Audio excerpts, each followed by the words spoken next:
Now, when it comes to the federation itself, there was a history which we were not aware of, because when the government was elected in February of 2006, we sent them a congratulations note, and we wished to meet with them as soon as possible.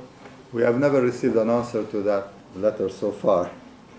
And in January of 2007, Jason Kenney was appointed the Minister of Multiculturalism and Canadian Identity, and he admitted that on the first day he came to the office, he called all his bureaucrats and he told them, we will not fund anymore the Canadian Arab Federation because they promote hatred, they're anti-Semitic, they support terrorism.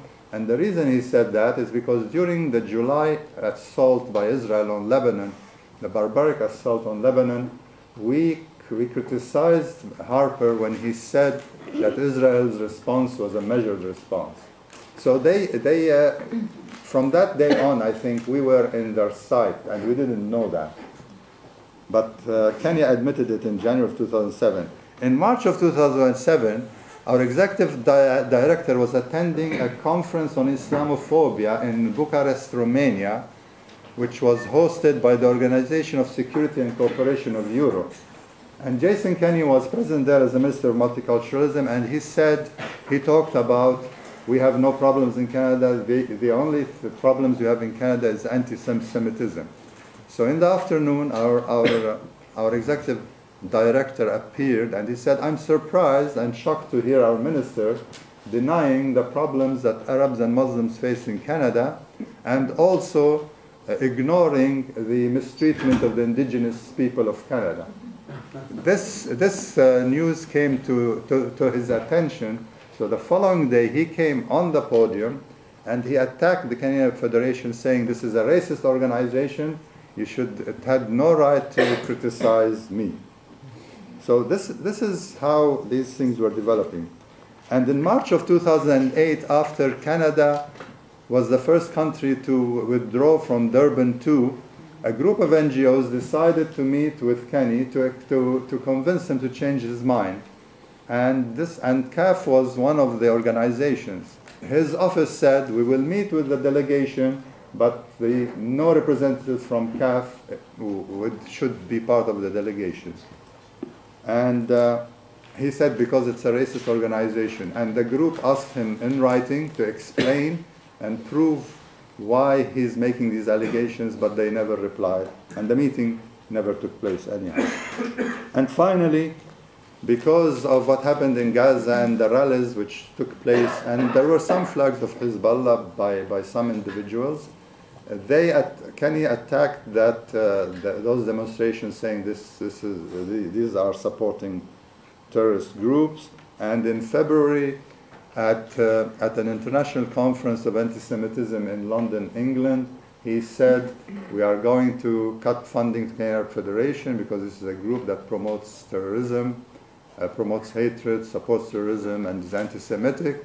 And he urged governments and institutions not to invite delegates from the Canadian Arab Federation to any conference in their countries. And he was talking to European delegates and American delegates. So he was engaging in a campaign against us. Now, from what I see here, people might become a little depressed because we have all these formidable hostile forces arranged against us. We have a conservative government. We have Zionist groups which are powerful in this country. We have Christian fundamentalists who believe that Armageddon can only take place when all the Jews are gathered in Palestine, and then the Messiah will come and convert those who survive from this Armageddon into Christianity. And we have the mainstream media which distorts information and omits information. However, on the other side, we have civic society in Canada and around the world coming strongly in support of the rights of the Palestinian people. In Canada, we have unions like QP and CUPW. We have students like Vivian here and others. And we have some churches like the Southern Presbytery of the United Church. We have Jewish groups, which there's 3 or 4 of them. And we have the alternative media. So It's true that the challenges are very strong, but also civic society is standing strongly, and this is what the Palestine issue has become now. It's become an issue.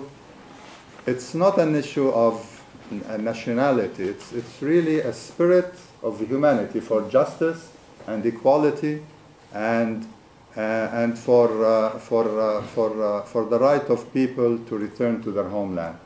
And this is why there is a resonance amongst civic society across the world, because the Arab governments, like the Canadian government and the US government and European governments, have lost their soul.